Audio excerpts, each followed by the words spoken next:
Today's the day. Second City derby. Shit away. Come on, Blues. I think 2-1 to Blues. Juki and Shay, as I said in my preview video. I pray we score. Come on.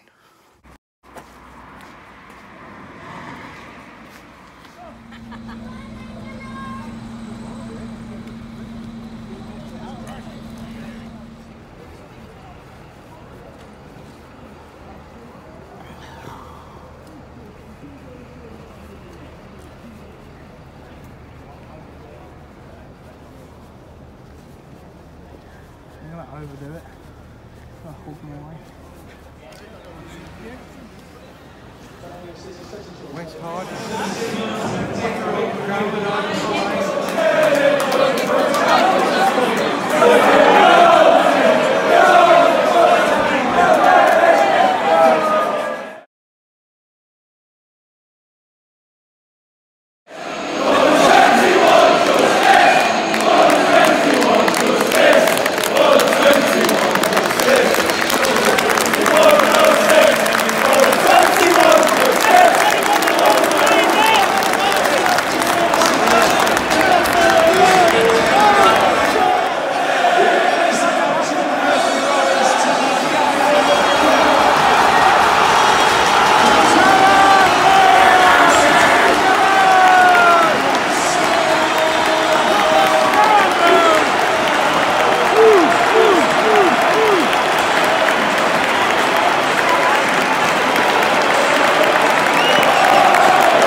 Yeah,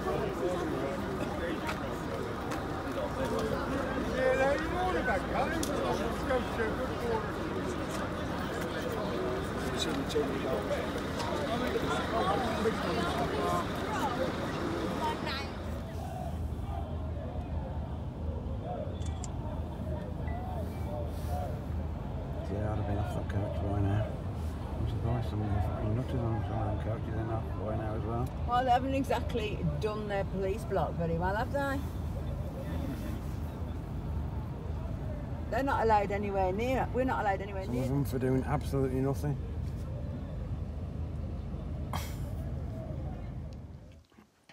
So, I'm back. Home sweet home. Post-match. Still rocking my blues. Still proud of the lads. And happily, we lost 4-2. This city is still blue. It always will be blue. In my eyes, it always will be. It will never be claret. Because claret, they're still driving home from a home match.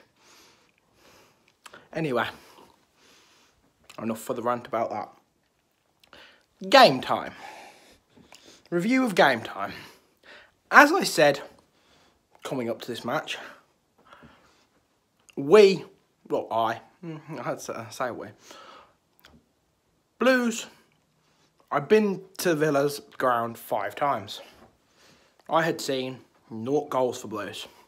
I've come away with 2 goals. I've heard Juki's was a beautiful finish. Pedersen's was a lovely strike into the bottom corner. In my eyes, I can't have any negatives about our attackers today. I think that they both... Shay had a couple of attempts, which he potentially could have done better with. Oh, I'm going to chill. Jay had a couple of attempts that he could have done better with. We also had... Juku had a couple of attempts after he scored. Che also hit the post. There was a few that have been put wide. I mean, that one where Che hit the post and it would have been 2-0, that would have been game, set, match Blues in my eyes. I think in everyone in the stadium, when that hit the post, it was just like, it's a worry now. Could it potentially be one of those days? And it was. But that was a great strike. It was unlucky that it hit the post. And for the first half an hour, Blues dominated that game.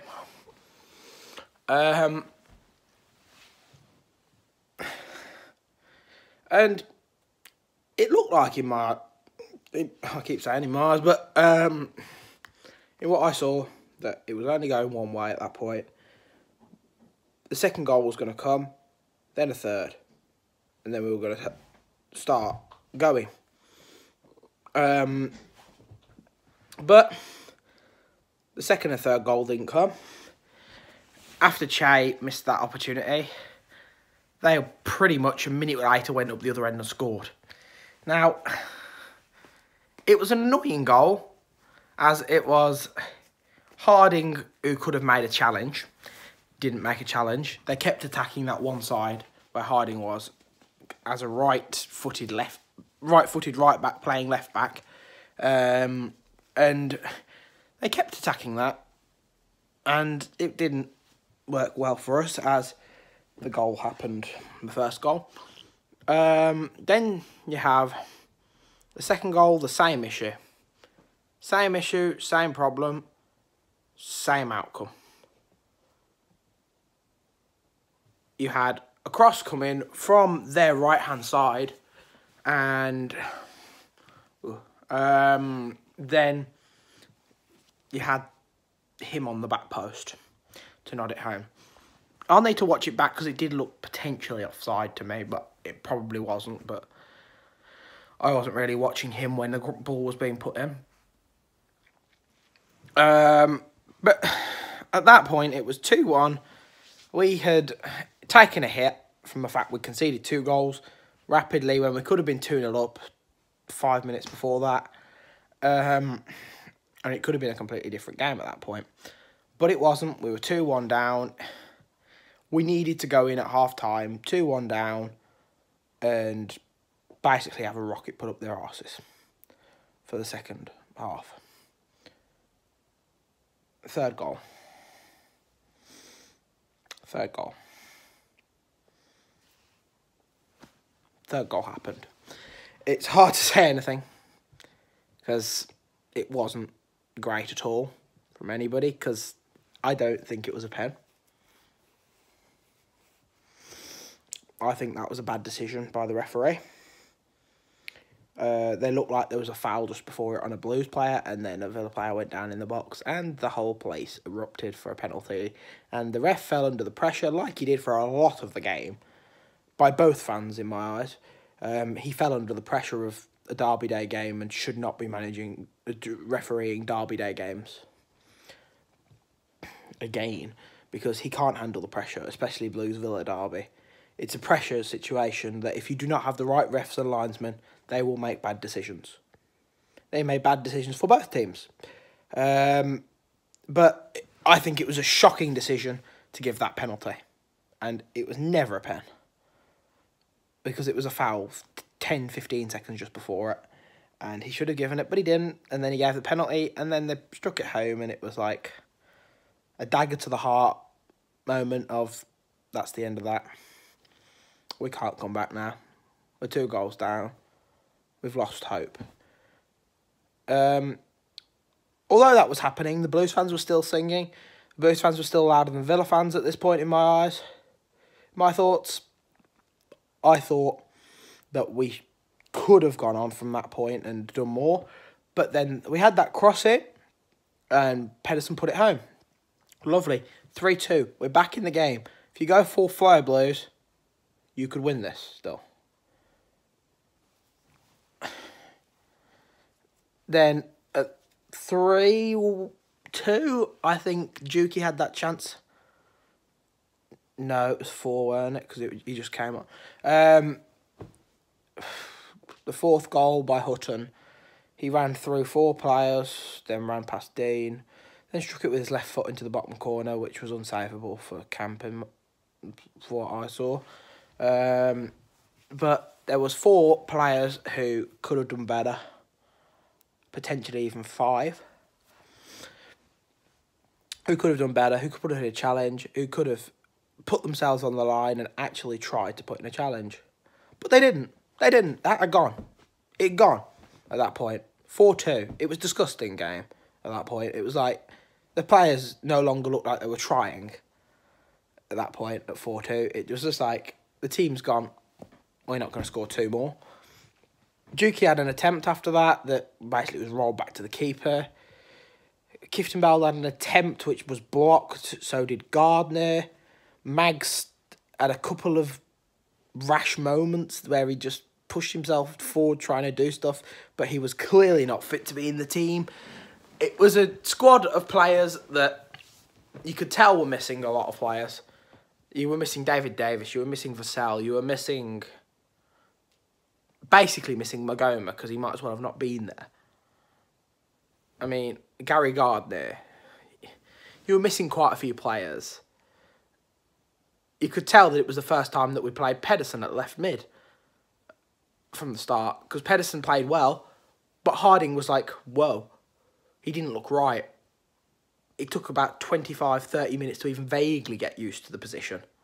Then it went all wrong. And he cleared one off the line. It was a great clearance off the line. It was a perfect thing to do. He did it right. That was all he did right all game, from what people have said around the ground. But, yeah. You saw some recording post-match from the car we were in, as we were just behind the police escort for the coaches. And the coaches that were just trying to get down the road, just trying to get Blues fans back to St Andrews, just trying to get them home. Villa fans were jumping out in front of, about 100 of them, kept jumping out in front of them and banging on the side of it, shouting at them. They threw a couple of items at them. Police took about 5 minutes to actually do anything. But